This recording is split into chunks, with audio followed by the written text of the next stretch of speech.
Big sale, big savings at oldtimeradiodvd.com. All of our collections. The prices have been slashed. Pricing will be good until January the 1st, 2018, so don't wait. Buy today and enjoy for a lifetime at oldtimeradiodvd.com. You'll be glad you did.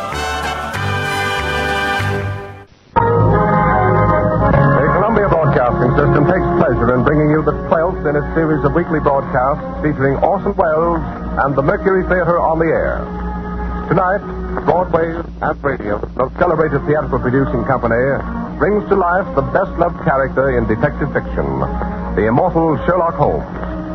The play is Orson Welles' own adaptation for radio of William Gillette's enduring melodrama based on the famous stories by Sir Arthur Conan Doyle. Before the performance begins, here is the director of the Mercury Theater, the star and producer of these unique broadcasts, Orson Welles. Good evening.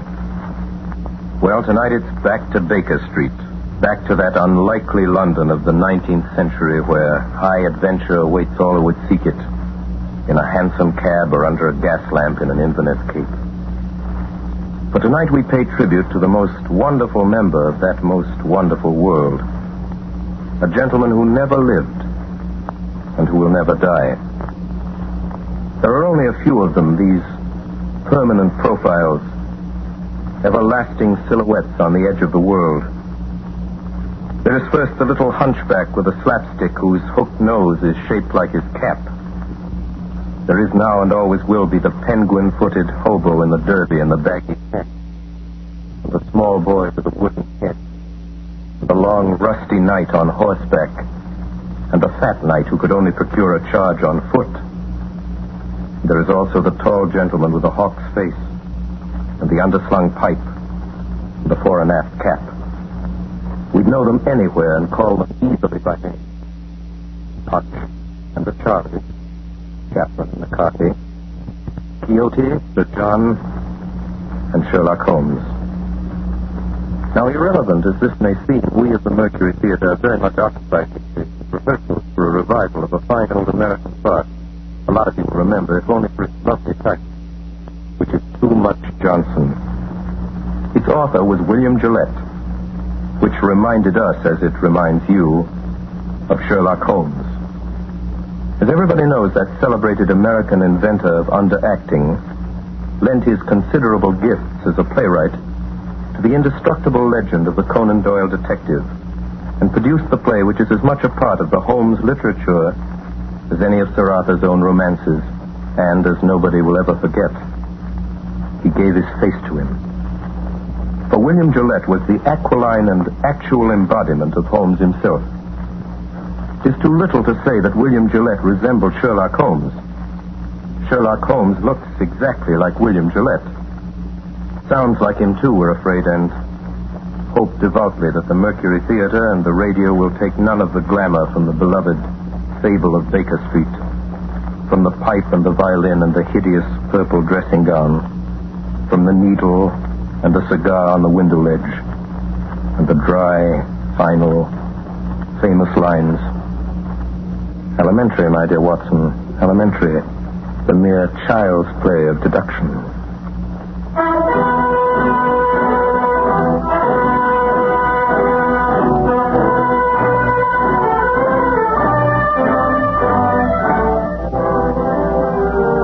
My name is Watson. I am a doctor. It was in the year 1880 that Holmes and I were introduced by a mutual acquaintance. At the time, we were both looking for a lodging that would suit our moderate means. This we found on the second floor of a house at 221B Baker Street. And it was during the years that we occupied these chambers together that Holmes established his unique international reputation as a consulting detective. During that time, I was privileged to be his daily companion, and I have done my modest share in giving to the world an account of some of his most famous cases. Most famous of these are the ones of which I have written under the names of The Speckled Band, Sign of Four, Hound of the Baskervilles, and A Study in Scarlet. They represent, however, only a minute fraction of the 643 cases Holmes successfully solved during the years that we shared the lodgings in Baker Street. Other cases I hope one day to give to the world include the Tarleton murders, the sudden death of Cardinal Tosca, the adventure of Ricoletti, of the clubfoot and his abominable wife, the case of Mrs. Farintosh, the circus belle, and the case of the royal family of Scandinavia. Each illustrate in their own way the remarkable genius of my friend Sherlock Holmes. Since my marriage 3 years ago, Holmes has continued to occupy the Baker Street lodgings by himself. And here almost every afternoon when my work in the office is finished, I'm in the habit of calling on him. The sitting room as you go in is exactly as it has been for the past 13 years. The worn bearskin rug, the huge sofa covered with faded chintz, the mantelpiece cluttered with miscellaneous objects, unanswered letters and piles of loose tobacco. On one side of the fireplace, in a deep armchair, his pipe curling forth slow wreaths of acrid tobacco, draped in his hideous purple dressing gown, sits Sherlock Holmes with his violin under his chin.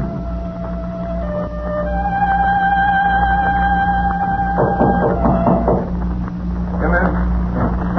Oh, Watson, my dear. How are you, Holmes? I'm delighted to see you. Perfectly delighted. Upon my word, I am, but I'm sorry to observe that your wife has left you. She has gone on a little visit. But how did you know? How did I? Well, I like that. How do I know anything?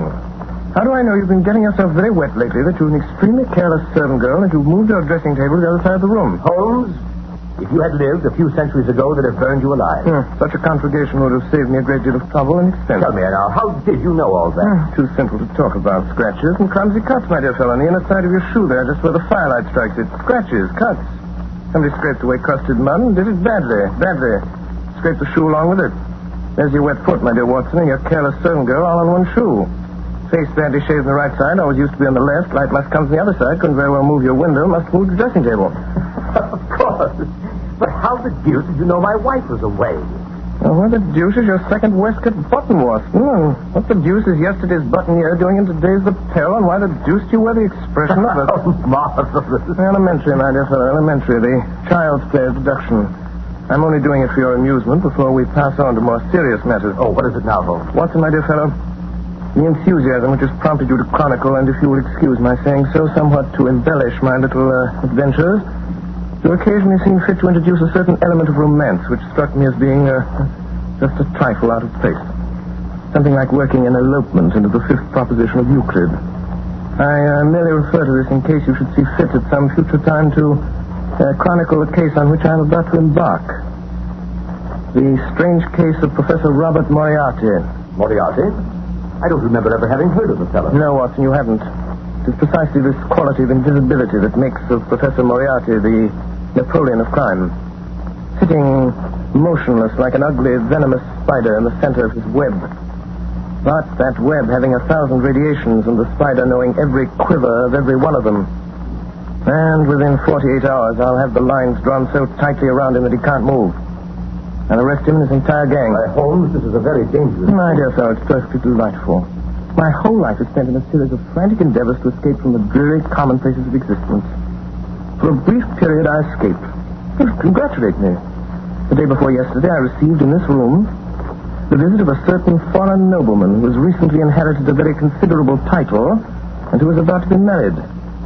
Seems that this titled gentleman was so indiscreet as to fall in love with a young English lady by the name of Faulkner, socially inferior, and to make her a promise of marriage.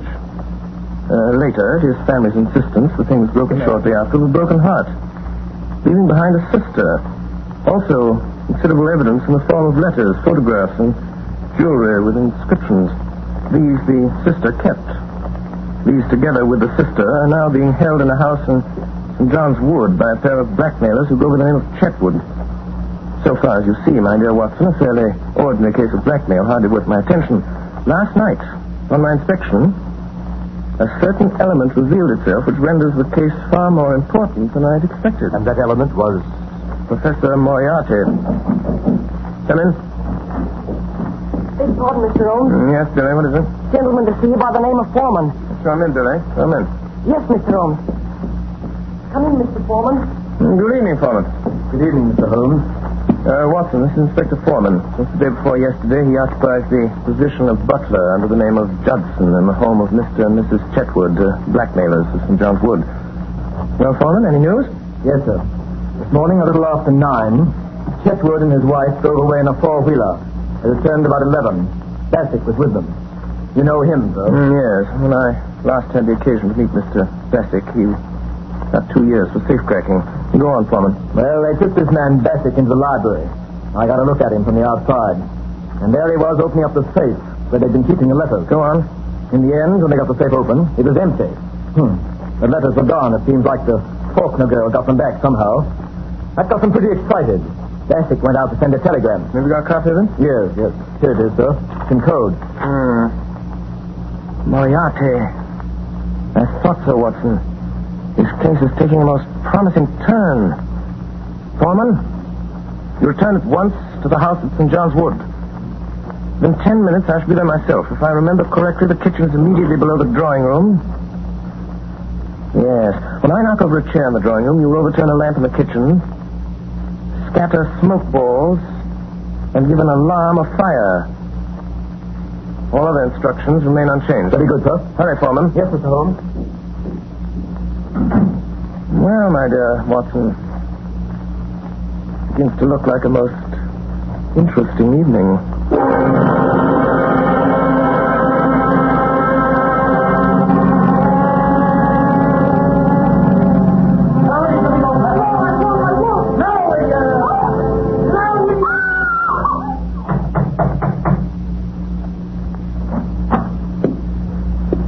Good evening. My name is Sherlock Holmes. Whom did you wish to see, Mr. Holmes? Oh, thank you so much, Mr. Chetwood. I had myself announced by the butler on my way up. I didn't. Oh, very well. Oh, here he is. Yes, Judson. Miss Faulkner begs Mr. Holmes to excuse her. She is not well enough to see anyone this evening. Will you please hand this card to Miss Faulkner and say that I beg your pardon, Mr. Holmes, but it's quite useless, really. Oh, I'm so sorry to hear it. Yes, Miss Faulkner is, I regret to say, quite an invalid. She is unable to see anyone. Her health is so poor. Has it ever occurred to you, Mr. Chetwood, that she might be confined to the house too much? How does that concern you? It doesn't. I simply make the suggestion. Might like to think it over. Tell about his name. Judson, sir. Very well, Judson. Go on, take my card up. Very good, sir. Well, this is really too good. Why, of course, you can take up your card or your note or whatever it is if you wish it so much. I was only trying to save you the trouble. Thanks. It's hardly any trouble at all to send a card. You know, Mr. Holmes, you interest me very much. Oh, really? On my word, yes. We've all heard of your wonderful method, the astonishing manner in which you gain information from the most trifling details. Now, I dare say in this brief moment or two, you've discovered any number of things about me. Nothing of consequence, Mr. Chetwood. I hardly more than asked myself why you were so distressed to see me at this particular moment, and what there can possibly be about the safe in the lower part of that desk to cause you such painful anxiety. Yes, very good. Very good indeed. If those things were only true now, I'd be wonderfully impressed. It would be absolutely remarkable. Excuse me, sir. Justin, A message for you, Mr. Chetwood. you'll excuse me, I trust. It's from, Miss Faulkner. Well, really. She begs to be allowed to see you, Mr. Holmes. She absolutely implores it. Well, I suppose I shall have to give way. Judson, ask Miss Faulkner to come down to the drawing room. Say that Mr. Holmes is waiting to see her. Very good, sir. Quite remarkable, upon my soul. May I ask, if it's not an impertinent question, what message you sent up that could so have aroused Miss Faulkner's desire to come down? Merely if she wasn't down here in 5 minutes, I'd go up. Oh, that was it. Quite so. And unless I'm greatly mistaken, I hear the young lady on the stairs. In which case she has a minute and a half to spare. Alice, it is Miss Faulkner. Let me introduce Mr. Sherlock Holmes. Mr. Holmes, Miss Faulkner. I'm really most charmed to meet you.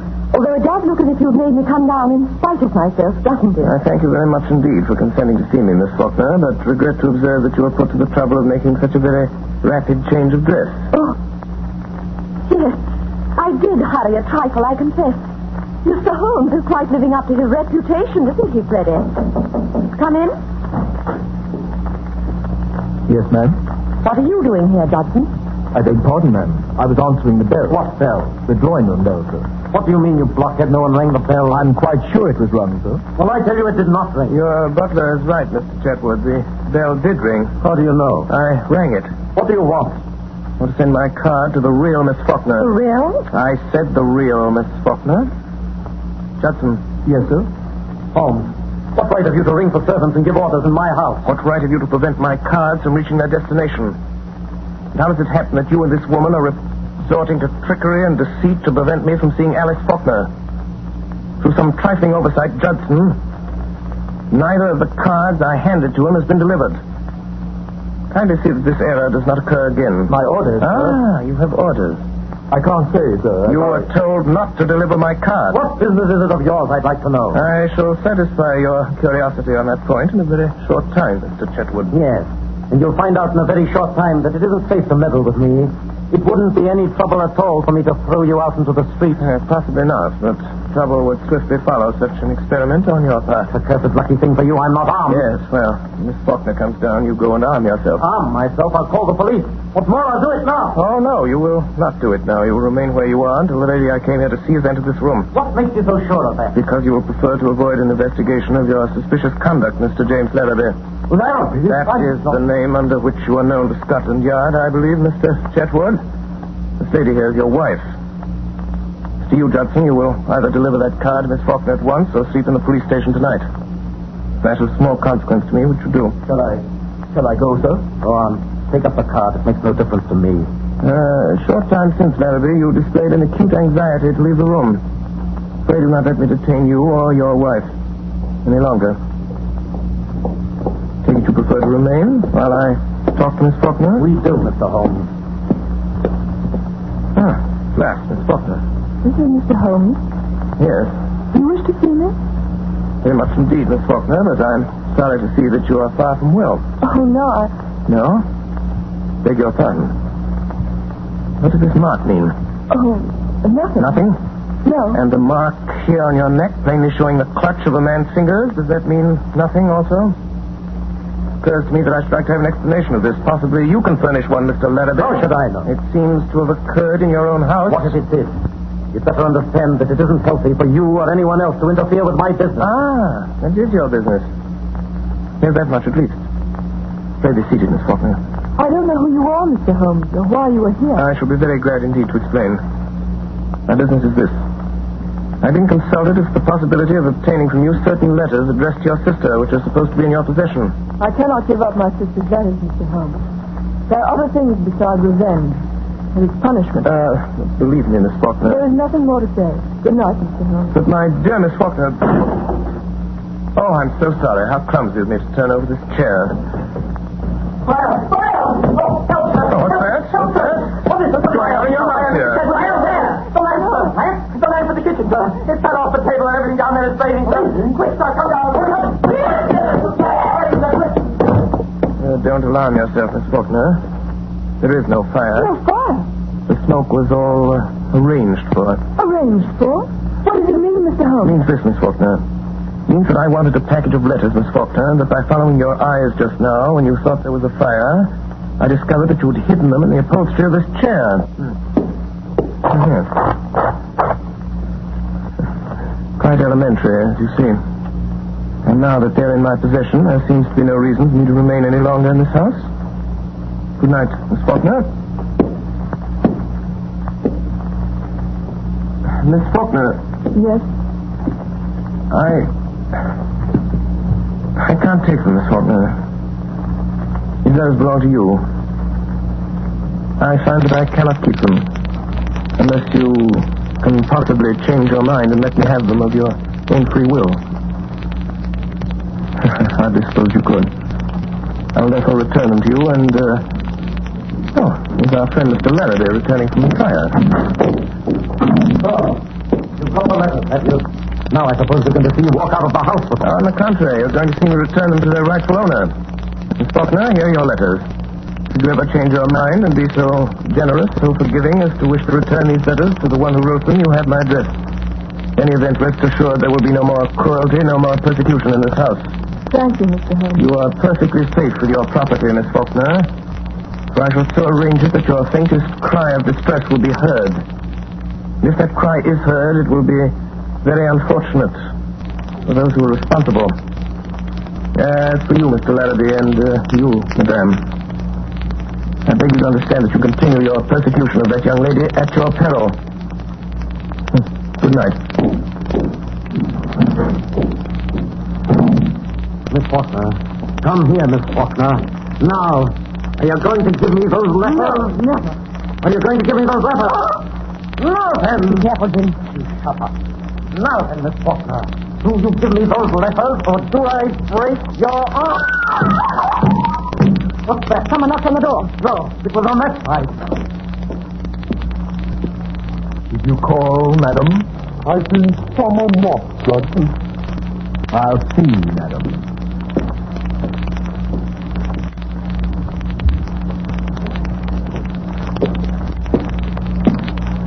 I beg pardon, madam, but there's no one at the door. Very well, you may go. He's got it watched. What we want to do is to leave it alone. Let the Emperor have it. You mean Professor Moriarty? That's who I mean. Once let him get at it, he'll settle it with Holmes pretty quick. Don't you worry a minute. I tell you, Professor Moriarty will get at him before noon tomorrow night. He won't wait long either. And when he strikes, it means death.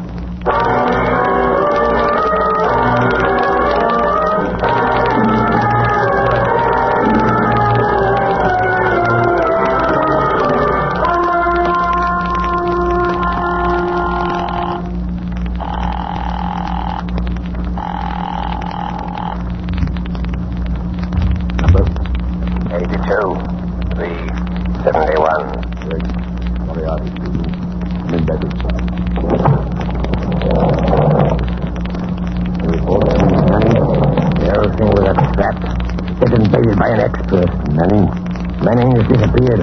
Disappeared? Sherlock Holmes again. Now this Larrabee job. He's in on that too. And that's where he's made his mistake. Holmes is playing rather a dangerous game, Bassett. Inspector Wilson tried it 7 years ago. Wilson is dead. 2 years later, Henderson took it up. We haven't heard anything of Henderson lately, eh? Not a thing, sir. You'll see about that. This Holmes is rather a talented man. He doesn't realize there isn't a street in London that'll be safe for him if I just let his name clear.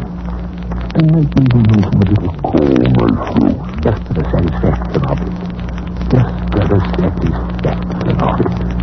Baker Street, isn't it? His place? Baker Street, eh? Baker Street, sir.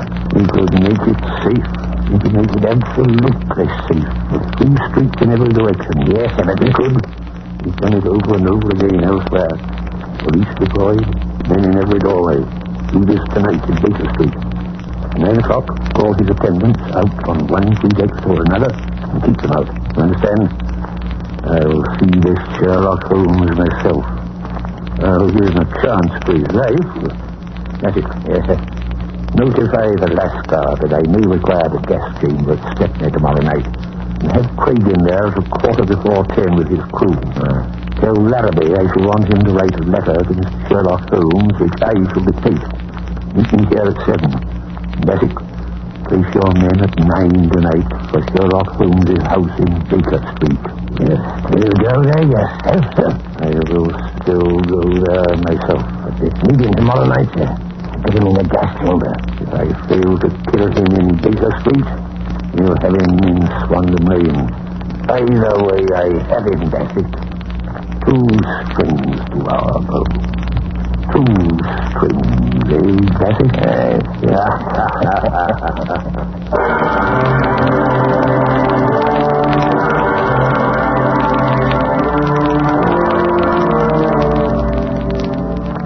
That evening, Holmes and I dined together at Scott's in Piccadilly Circus.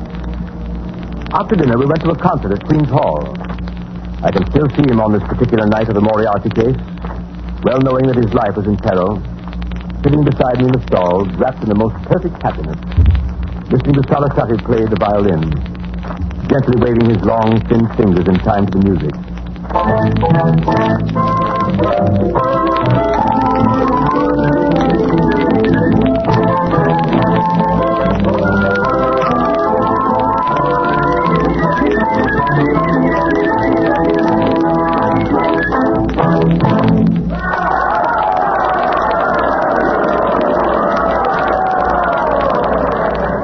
When it was over, he rose, put on his long coat, and started with long steps in the direction of the street.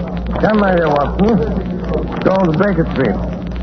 I have an idea that very soon we shall be receiving Most interesting visit.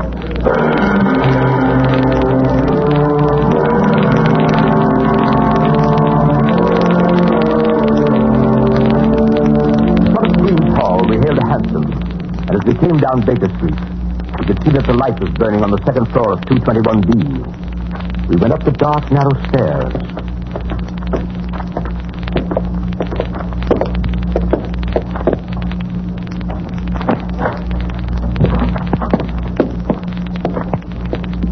Holmes. The boy Billy was waiting for us. Yeah. Holmes.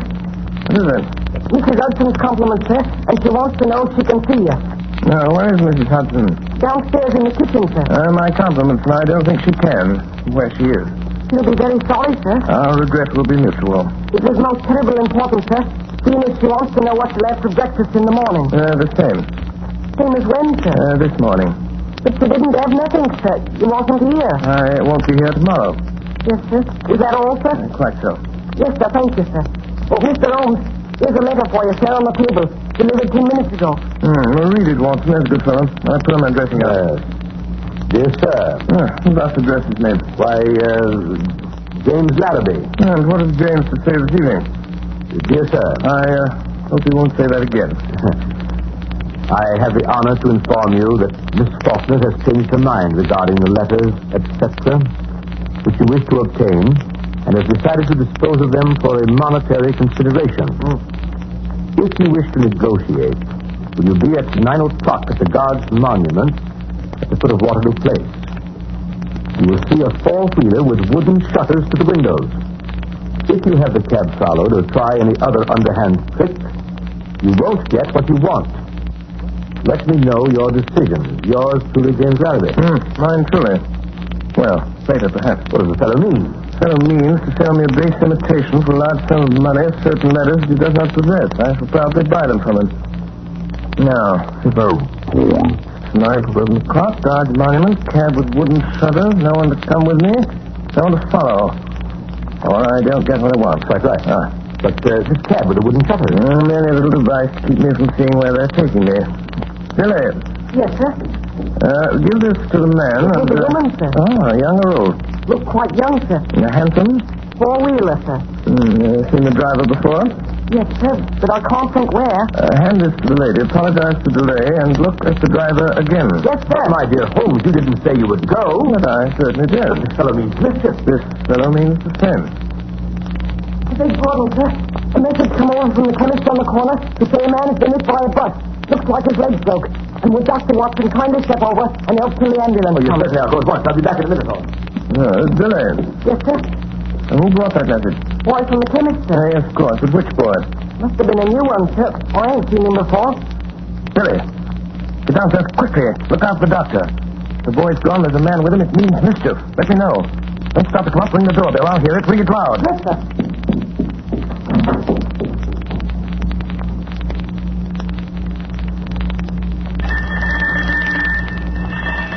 Look out, sir. Look out. Look out. Go on.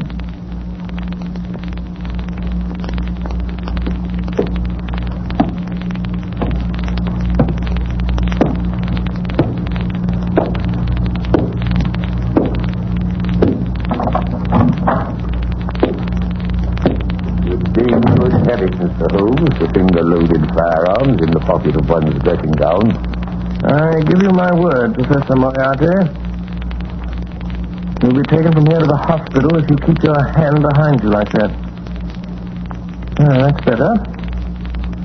In that case, please put your revolver on the table. You evidently don't know me. I think it's quite evident that I do. Pray have a chair, Professor. I can spare you 5 minutes. What is going to say? Careful. What are you about to do, Professor Moriarty? Look at my watch. I'll tell you when your 5 minutes is up. Is your intention to pursue this case against me? That is my intention. To the very end. I regret this. I share your regret, Professor, but You think that I would be here if I hadn't made the streets quite safe in every respect?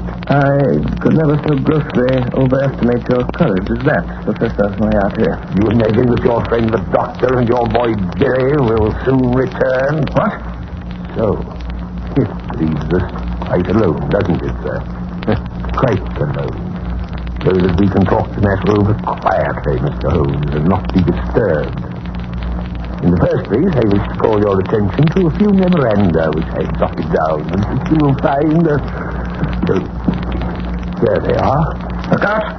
Don't do that. Hands down, quickly! Go farther away from that memorandum book you're talking about. I will merely about to take out a small notebook. Well, merely don't do it. I don't want it. Got one of my own. If you want it, we'll have someone get it for you. I always like to save my guests unnecessary trouble. I observe that your boy doesn't answer the bell. No, but I have an idea that he will before long. It may possibly be longer than you think, Mr. Holmes. What? That boy? Yes, that boy. At least we'll try the bell once more, Professor. Doesn't it occur to you that he may possibly have been detained, Mr. Holmes? It does, Professor. But it also occurs to me that you're in very much the same predicament, Professor Moriarty. I beg pardon, sir. Someone tried to hold me, sir. Yeah, it's quite evident, however, that he failed to do so. Yes, sir. He's got my coat, sir, but he ain't got me. Billy. Yes, sir. Billy, the gentleman I'm carefully pointing out to you with this 45 desires to have us gather something of his left hand inside coat pocket. He's not feeling quite himself today, and the consequence of his trying to do it himself might prove fatal. I suggest you attend to it for him. Yes, sir. Is this it, sir? This gun? Quite so. So I'll put it on the table. Not there, Billy. On this table. I can reach it. More like it. That's all, Billy. Shall I see if he's got another, sir? Why, Billy, you surprised me. Has the gentleman's taken the trouble to inform us he hasn't? When, sir? When he made a snatch for this one. And now, Professor, now that we have your little memorandum book, you think of anything else you'd like before Billy goes? Any little thing you've got that you don't want? So sorry. It's all, Billy. Thank you, sir. Listen, Holmes, to me. On the 4th of January, you crossed my path. On the 23rd, you incommoded me. And now, at the close of April, I find myself placed in such a position through your continual interference that I'm in positive danger of losing my liberty. Have you any suggestions to make? No, I have no suggestions to make. I have a fact to state. If you don't drop it at once, your life's not worth death. I'm afraid, Professor, that in the pleasure of this conversation, I'm neglecting more important business. If you'll excuse me a moment while I get my pipe off the mantelpiece here. I came here this evening, Mr. Holmes, to see if peace could not be arranged between us. Quite so, quite so. You've seen fit not only to reject my proposals, but to make insulting references coupled with threats of arrest. You've been warned of your danger. You don't heed that warning. Perhaps you'll heed this. Put your hands, Mr. Holmes. That's the double edge. Didn't imagine I'd leave that gun loaded, did you, Professor Moriarty? Here are your cartridges. Well, I didn't suppose you'd want to use that gun again, so I took them out while you were talking and put them in my pocket. You'll find them all there, Professor. Billy. Yes, sir? You please show Professor Moriarty the door. Yes, sir. This way, sir. Don't ever say I didn't warn you, Mr. Holmes. No, Professor Moriarty. No. I never will. Billy, come here. Yes, sir. Billy? Billy, you're a good boy. Yes, sir. Thank you, sir.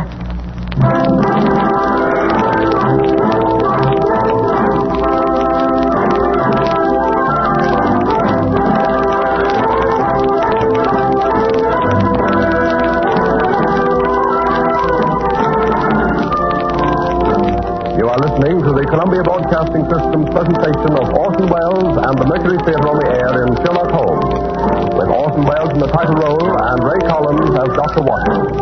We pause a moment for station identification. This is the Columbia Broadcasting System.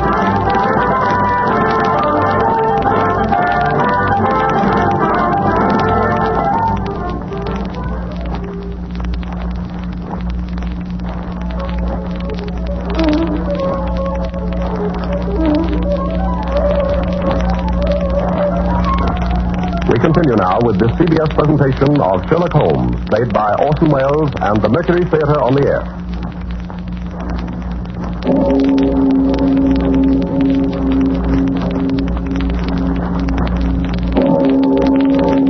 It was exactly 9 o'clock when Sherlock Holmes left the house in Baker Street. He had given the strictest instructions that no one was to follow him.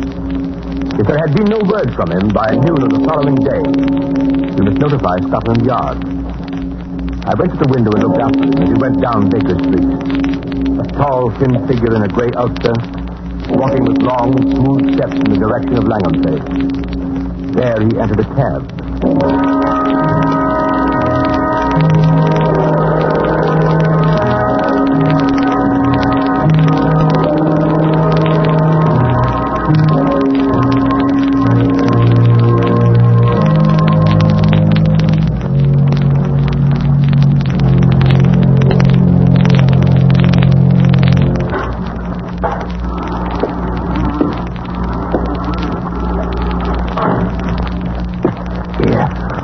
Light matches here. That's what I'm doing. Chuck it. Watch your chuck it. There might be gas, you fool. There ain't no gas. It's been 4 days since we had gas in the room. Yeah, I still say there might be gas. Did you check it? I will. Here goes. Ready? Give it a turn. That'll do. Turn it off. 5 minutes of that. All your troubles are in. Here. What's that? That's it? That's right, Creighton. You near it here, sir. That came here, sir. Be careful now, you boy. You've got a tough one today. Wasted who, as I've heard? Sherlock Holmes. Oh. You mean that, sir? Gold truth. He's going to count him out. Well, if you don't and he gets away, I'm sorry for you, that's the governor here. Not the governor himself. Professor Moriarty. Shut up.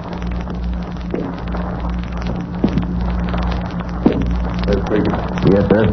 Dr. Fool Crew. Oh, yes, sir. No mistakes tonight, Reagan. I'll be careful of that, sir. This is Larrabee. Hello. He's in on this job. Hello, Larrabee. What's that called, Bessie? Small cabin, sir. Your outlet? None whatever, sir. That window? Nailed down, sir. Then might break the glass? If he did, he'd come up against a heavy iron bar that side. We'll have him tied down before he can break any glass, sir. You used it before, eh? Thought you knew it airtight? Every crevice is sealed, sir. When the men have turned the gas on him, they leave by this door? Yes, sir. We made quite secure? Heavy bolts on the outside, sir. Solid oak bars overall. You see how quick you can operate them? They tie a man down, sir. There's no need to hurry. Let me see how quick you can operate them. Really? Yes, sir.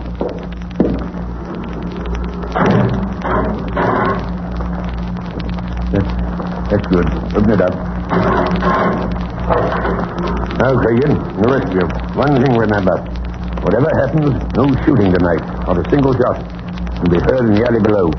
First thing is to get his revolver away before he has a chance to use it. 2 of you attract his attention in front. The other come up on him from behind and snatch it out of his pocket. Then you have him. Arrange that, Creighton. I'll attend to it, sir. You understand? We wait for you. I understand, sir. They give you this opportunity to sell him the packet of letters you forged and get what you can for your trouble. £200 doesn't interest me, Mr. Larrabee. What I am after is I understand, sir. When you've finished and got your money, you whistle, and these gentlemen come in. Let's hear it. You hear that, Creighton? That's right. And Creighton, the proper moment, present my compliments to Mr. Sherlock Holmes and say that I wish him a pleasant journey to the other side. Come on, Daddick. Good night, gentlemen. Good night. Good night. Good night, Larrabee. Good night, sir. All right, boys. Clear. When you hear the whistle, in you come. Right you are, sir. Very. Yes, sir. You get down on the corner below. Let me know when he comes. I will let you know. Well, when you see him driving up, come down the alley and whistle 3 times. Very good, sir. Here. What's this? How did you get it? What are you doing there in the back? Hey, what is it, Larry? The woman here in the back. Bring her in. Come on. Oh, it's you, Miss Faulkner. It's true, then. How did you get to this place? I followed you in a cab. What have you been doing since I came up here? Informing the police, perhaps? No. I was afraid he'd come, so I waited. To warn him, I suppose. No. To warn him, yes. You're going to swindle and deceive him, sell him a packet of false letters. I know that. What else are you going to do to him? Wouldn't you like to know? There are those men that came up here. What men? These terrible-looking men. I saw them go into the street door. You don't mean these men, do you, Miss Faulkner?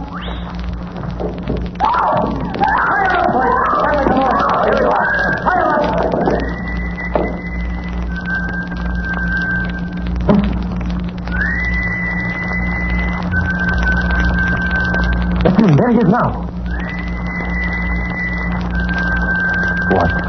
Holmes? That's him. That's the signal. You won't have time to get her out. Put her in there in the cupboard. Yeah, that'll do. In with her. Into the cupboard. Hey, there is a lock in the cupboard door. I'll strike something in there. Here, this knife. This will do it. That'll hold her. Now, quick, quick.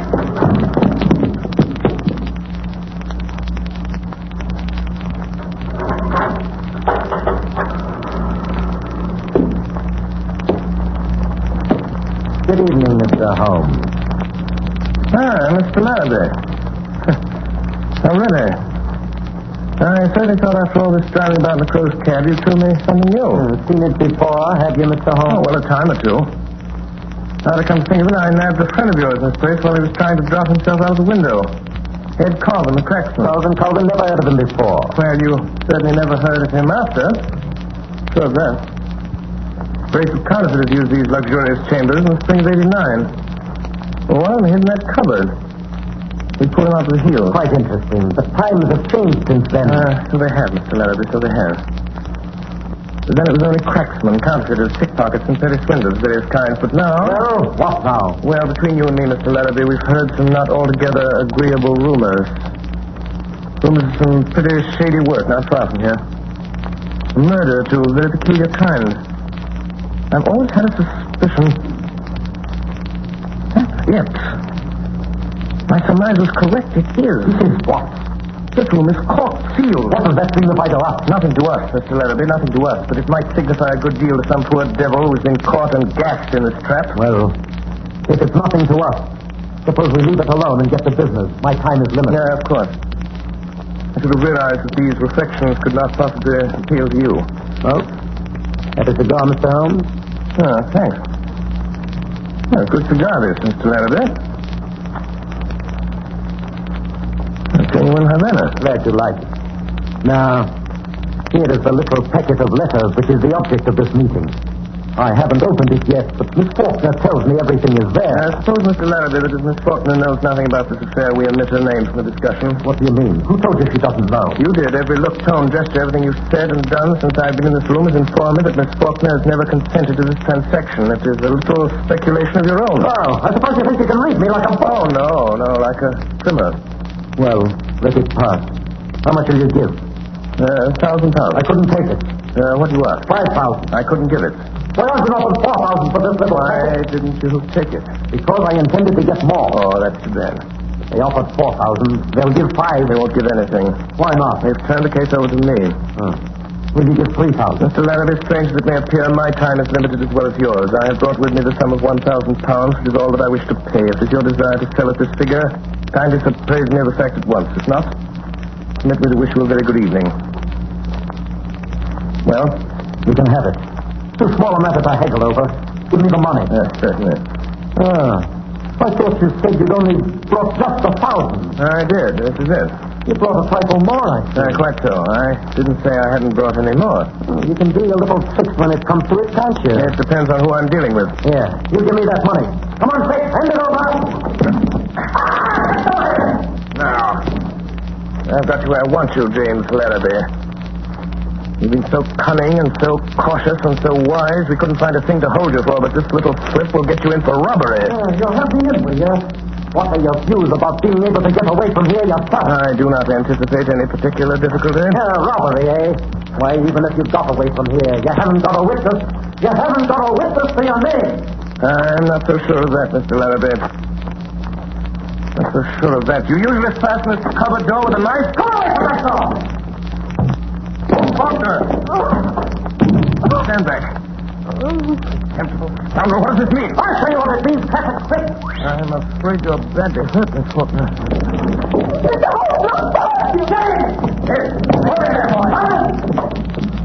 I'll have to ask you gentlemen to wait just one moment, please. Here, there. What's the idea of sitting down and writing? What are you writing? Writing your will, I suppose. No, only a brief description of one or two of your gentlemen, the police. Wait a bit. You better listen to me, Mr. Holmes. We're going to tie you down nice and tight to the top of that table. Why, you surprise me, gentlemen. Thinking you're so sure of anybody in this room. And 3 bars gone out of that window. Bars or no bars, you're not going to get out of here as easy as you expect. There are so many ways, Mr. Larrabee, that I hardly know which one to choose. You better choose quick, I can tell you that. I'll choose at once, Mr. Cregan. And my choice falls on this chair. All right, you get away in the car. Look out. Hey, guys, look at the car. Take him by his car. Look out. He's going to the window. He's up on the ledge. He's turned out. Look at his car. He's quick. After him. There he goes. He's out by the window. No, gentlemen, no, not by the window. I'm leaving by the door. By the... I had a busy morning at my office in Harley Street. It was after 11 before the last of my appointments was over. And still no news of Holmes. Did you ring Dr. Watson? Oh, Parsons. Is there anyone waiting? I have to be in Baker Street at noon. There's one person in the waiting room, Doctor. A lady, sir, and she wants to see you most particular. Hey, what about? She didn't say so, only she said it was the utmost importance to her if you'll see her. Oh, very well, I'll see her and call a cab for me at the same time and have it wait. Show the lady in. Yes, sir. This way, ma'am. This way. Oh, Doctor, it's awfully good of you to see me. I'm engaged to with speaking. I didn't bring my card case. Well, if I did, I'd lost it. Don't trouble about a card, Mrs. Seaton. They said you were Mr. Holmes' friend. Several people told me that. Several. They advised me to ask you where I could find him today, this morning. And everything depends on it, Doctor. Everything. I'd go to Mr. Holmes at once. But I've been. You wasn't there. You went to Mr. Holmes' house? Yes, in Baker Street. That's why I came to you. They said he might be here. No, he isn't here. But don't you expect him this morning? No, there's no possibility of Mr. Holmes coming as far as I know. But couldn't you get him to come? It would be such a great favor to me. I'm almost worn out with going about him with this dreadful anxiety. If you could get word to Mr. Holmes to come. I could not get him to come, madam, and I beg you to excuse me. I'm going out myself on urgent business. I have no idea when Mr. Holmes will be. What's that, Parsons? Sounded like a accident, sir. Probably nothing more than a broken down hansom. There's two in his body. That's the bell, sir. Somebody's there, sir, and they're wanting you. Well, don't allow anybody to come in. I have no more time. Very well, sir. But they're coming in, Doctor. Right now, I'm going to go. Congo doctor's off his business, and he can't come in when he's there. The doctor can't see anybody. He's got to come in. Can't leave man in the street, can we? All right, help him in, Oh, Parsons. Doctor, he's frightful. Can I be of some use? No, whatever, no, whatever. The doctor must see the poor fellow. Oh, my leg. Right this way, sir. Be careful of the sill, sir. That's it. The accident. It's called the accident. Oh, you can't. That's plain enough. He was on the wrong side of the street, he was. And now over to this... No, I'll sit here. No, this is the chair, sir. Don't you suppose I know where I want to sit down? You'll sit down here. That isn't the doctor. Yeah, the doctor will have a look at you. Here's the doctor. That isn't the doctor. Yes, it is a doctor. Here, doctor. You just come and have a look at this old bloke, will you? He's hurt himself a little bit. Are you a cabman? Yes, I'm the cabman. Well, I'll have you arrested for this. Arrested? Arrested! You can't arrest me. No, I can't, but somebody else can. Where's my hat? My hat! Never mind your hat. I will mind my hat. I'll hold you responsible. There's your hat in your hand. Go on, sit down. That isn't my hat. Here, you're responsible. I'll have you arrested. Here, come back. I'm going to stick around here. You know, I got to go to send the no. Bring your horse in here. I want to speak to him. Let us say I won't stay in this place. If I ever get out of here alive. Now, what are you staring at me for, lady? Parsons, tell that cab to wait for me. I must see if he's badly hurt. Yes, sir. Now, my friend, if you'll sit quiet for one moment, I'll have a look at you. Well, stay still, will you? Well, how can I... Remarkable weather we're having, eh, Doctor? Holmes! What on earth? How about having me remove some of this ridiculous disguise, Watson? Holmes! Is that you? Quite so, my dear fellow, quite so. Holmes! Watson. Only get out that window. Look out, the blinds. What do you want me to do? Nothing. Already been done by Mrs. Larrabee here. Look out, Holmes! Can you get out that way? I don't think so, Watson. Foreman. I got it, sir. Good work, Foreman. I'll take this lady in charge. Yes, sir. Very good, Foreman. Wait for me outside. Yes. Oh, Watson, my dear fellow, I regret to say that up to the present time, Professor Moriarty himself has not risen to the bait. Where do you think he is? In the open streets under some clever disguise. watching for a chance to get at me. And was this woman sent in here? Quite so. A spy. To let them know by some signal if she found me in the house. Now they know. Pull down that blind, Watson. I don't care to be shot at from the street. I imagine we shall hear from Professor Moriarty very soon now. Mr. Holmes! Mr. Holmes! What did I tell you? He's come, sir. From where? The house across the street. He was in there watching these windows. He must have seen something, so he's just come out. There was a cab waiting in front of this house, sir, and he's climbed up and changed places with the driver. Get out again quick, Billy, and keep your eye on him. Yes, sir. Thank you, sir. Watson, if you let me have a rather heavy portmanteau for a few moments, I won't do it any harm. Parsons, my large gladstone over there in the corner. Bring it here, please. Here you are, sir. Here's a portmanteau. Thank you, Parsons. Put it down there. Thank you so much.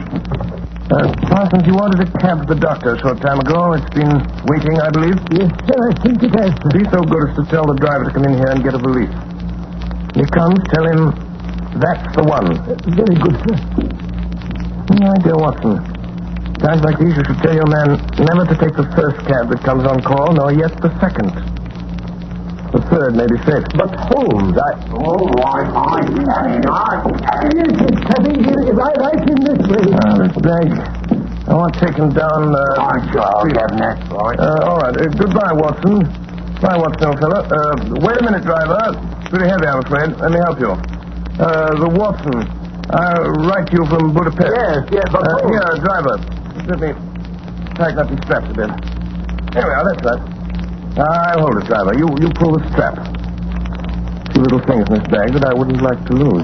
Aren't you, Watson? And it's just as well to make quite sure. Is it not, Professor Moriarty? By means of a simple pair of handcuffs. You, Holmes. You imagine, Sherlock Holmes, that this is the end? I ventured to dream that it might be. You're quite sure the police will be able to hold me? Professor Moriarty, I'm quite sure of nothing. Take him away, Foreman.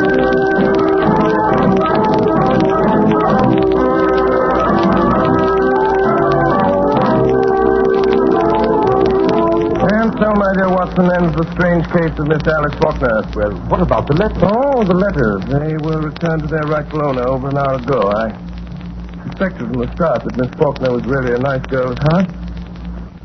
Ah, dear. What is it, Holmes? I was just reflecting, my dear Watson. With Moriarty out of the way, London, from the point of view of the criminal expert, it's likely to become a singularly uninteresting city. One's morning paper a veritable wilderness of boredom. Mr. Holmes! Mr. Holmes! Yes, Billy? There's a lady, sir. Been waiting for an hour. Says she's got to see you, sir. Case of murder, she says. She's got a face very... From which I deduced that she is a lady of over 41 and less than 45, of a strange, dark beauty and considerable social eminence. That she has lived for some years in the Near East. That she is now wearing a large blood ruby on the second finger of her left hand. Holmes, how do you know these things? It's amazing. Elementary, my dear Watson. Elementary. The child's play of deduction.